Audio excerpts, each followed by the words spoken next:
Jelinšek, premjera v članskem dresu cele Pivovarne Laško. Kako je bilo zaigrati za rumeni dres?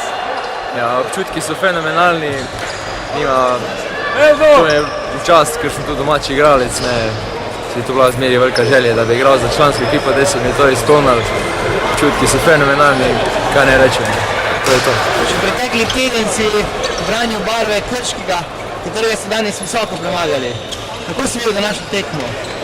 Ja, kot vsako tekmo gremo na zmago, ne. Večina pebo sem tam poznal, ne. Tako da, to treba kamar dela, ampak vsakega nasprotnika treba spoštovati. Ali ti je trener Matić že dodelil vlogo in kakšna bo tvoja vloga v celjski ekipi? Ja, vloga bo pretežno obramba, ne. Tudi krožnega napad sem igral. Čestitke!